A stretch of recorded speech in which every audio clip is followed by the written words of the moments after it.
Hello friends, आज हम next chapter Pushpi पादपों में लैंगिक जनन के एमसीक्यू क्वेश्चन देखेंगे जो neat and other competitive exam में पूछे जा सकते हैं। तो हम पहला क्वेश्चन देखते हैं, हवा के द्वारा परागित होने वाले फूलों को क्या कहते हैं। तो इसमें आंसर आ जाएगा बी, वायु परागित। अनुन्मील्य पुष्प निश्चित रूप से होते हैं, क्या होते हैं, स्वपरागित। एंटोमोफिलस पुष्पों में परागण का माध्यम क्या होता है। तो इसमें आ जाएगा बी, कीट। नारियल में तरल एवं गुदेदार पदार्थ को क्या कहते हैं। तो इसे आ जाएगा सी, भ्रूणपोष।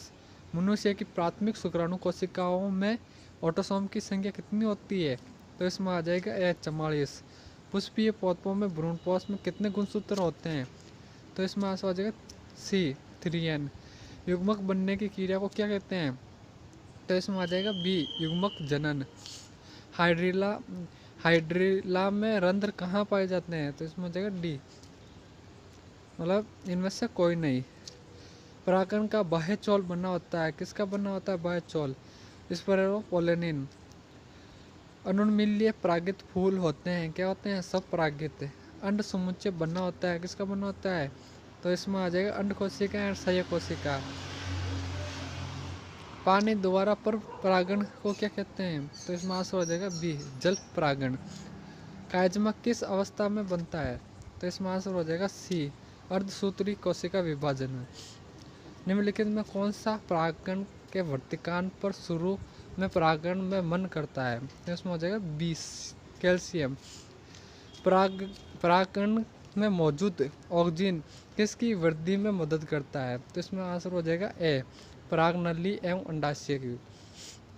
परागकोश संबंधित है, किससे संबंधित है, पुष्प कलिका के खुलने से।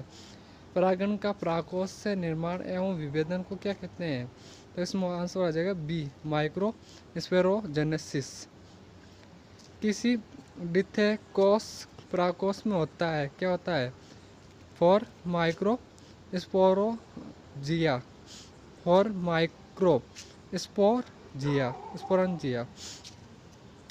किस में परागकोश में अर्धसूत्री विभाजन होता है। तो आंसर हो जाएगा डी, स्पोर मात्र कोशिका में। किस में परागण का निर्माण होता है। तो इसमें आंसर हो जाएगा डी, पोलन सेक में। परागण होता है क्या होता है, अगुणित। पुष्पीय पौधों में लैंगिक जनन की खोज किसने की थी। तो आंसर हो जाएगा इसमें ए, कामेरारेंस ने। टेपेटम का कार्य क्या है। तो इसमें आंसर हो जाएगा बी, पोषण प्रोवाइड करता है। एक गुणित कोशिका के संयोजन की प्रक्रिया क्या होती है। तो आंसर हो जाएगा डी, इसके अंदर सिनेगेमी। किस फल का बीज चौल खाया जाता है, किसका खाया जाता है। इनमें सभी का खाया जाता है, जायफल, लीची और शरीफा। निम्न में से कौन कीटभक्षी पौधा है, कौन सा कीटभक्षी पौधा, सी, मतलब ड्रोसेरा और नेपेंथिस। दोहरा निषेचन में भाग लेने वाले कल केंद्रक की संख्या कितनी होती है। तो इसमें आंसर आ जाएगा डी, 5। किस में एंडोस्पर्म कड़ा तथा सेल्यूलोसिक हो जाता है। तो इसमें आ जाएगा सी, आइवेरी बियर में। हरा नारियल में निहित दूध या जल है, क्या है। तो इसमें आंसर हो जाएगा सी। किसी मूल कोशिका में गुणसूत्र की संख्या 14 है। तो इसमें सैन्य जिड में इसकी संख्या क्या होगी। तो आंसर हो जाएगा सी, 7। मक्का में प्रोटीन युक्त एंडोस्पर्म को क्या कहते हैं। तो इसमें हो जाएगा डी, एल्यूरोन भित्ति। एक अर्धसूत्री कोशिका विभाजन में कितने नर युग्मक बनते हैं। तो इसमें हो जाएगा ए, 4। एमएमसी में 24 गुणसूत्र है, इसके एंडोस्पर्म में गुणसूत्रों की संख्या कितनी होती है। तो आंसर हो जाएगा सी, 36। आधुनिक भ्रूण विज्ञान के जनक कौन है। तो आंसर हो जाएगा वान वीर।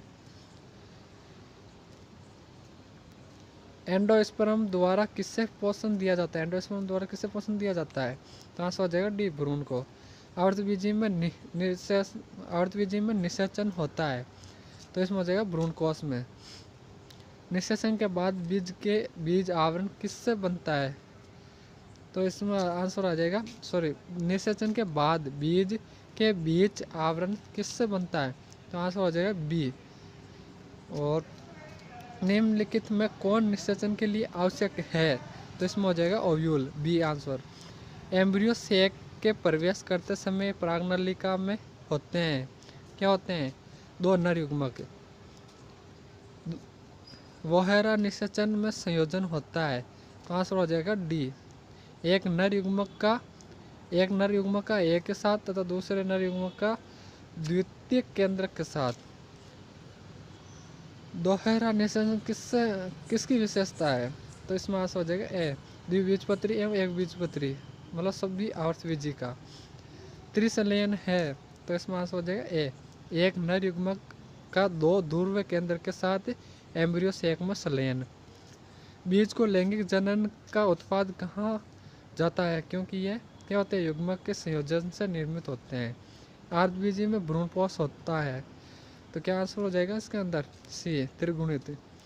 पौधों में लैंगिक प्रजनन को सर्वप्रथम किसने दर्शाया था? तो इसमें हो जाएगा कैमेरियोस ने। पुष्पीय पौधों में एक लिंगी नर पुष्प को क्या कहते हैं? तो आंसर हो जाएगा डी, स्टामिनेट। स्टामेन का फर्टाइल भाग है, तो क्या आंसर हो जाएगा इसमें? ए, परागकोश। पुष्प अंग किसका रूपांतरित भाग है? तो इसमें आंसर हो जाएगा, क्या हो जाएगा आंसर? ए, पत्तियों का। एम्फीमिस से तात्पर्य है, तो इसमें आंसर हो जाएगा बी, नर एवं मादा प्रतिकेंद्रिका का संयोजन। पुंकेसर कितने भागों में बटा होता है? तो इसमें आंसर हो जाएगा बी, 2 भागों में। लघु बीजाणुदानी की सबसे आंतरिक परत कौन सी है? तो इसमें आंसर हो जाएगा सी, टेपिटम। पुष्प के नर जनन अंग को क्या कहते हैं? पुष्प के नर जनन अंग को, तो इसमें आंसर यह गलत दे रखा है, जायांग कहते हैं, पुमंग कहते हैं। पुष्प के मादा जनन अंग को कहते हैं जायांग। परागकण किसका प्रतिनिधित्व करता है? तो आंसर हो जाएगा ए, नर युग्मोद्भिद। और परागकण का बाह्य चोल किससे बनता है? तो इसमें आंसर हो जाएगा सी, स्पेरोपोलिन का।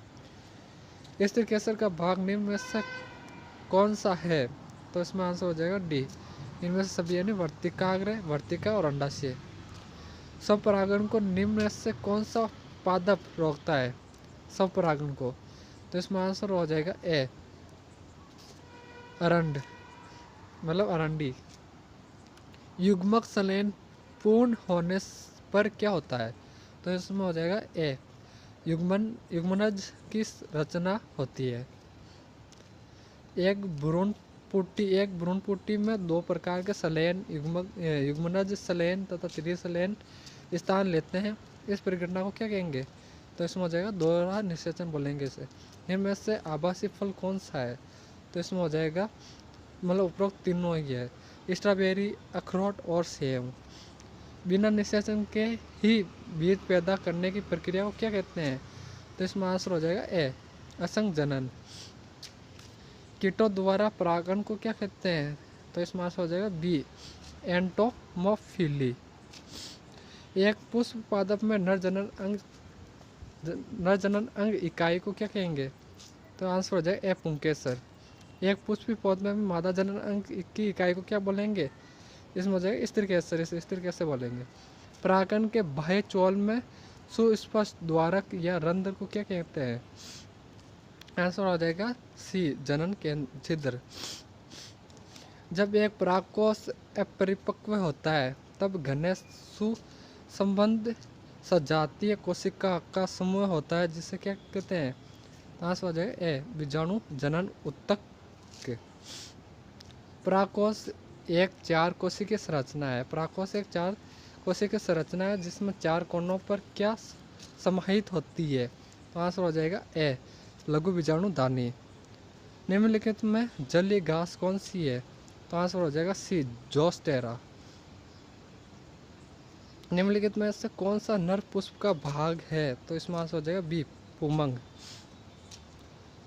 सॉरी, इसमें निम्नलिखित में से कौन सा नर पुष्प का भाग है? हाँ, पुमंग। मादा पुष्प का निम्नलिखित में से कौन सा भाग है? तो इसमें आंसर हो जाएगा ए, जायांग। पराग थैले किन में पाए जाते हैं? तो आंसर हो जाएगा परागकोश में।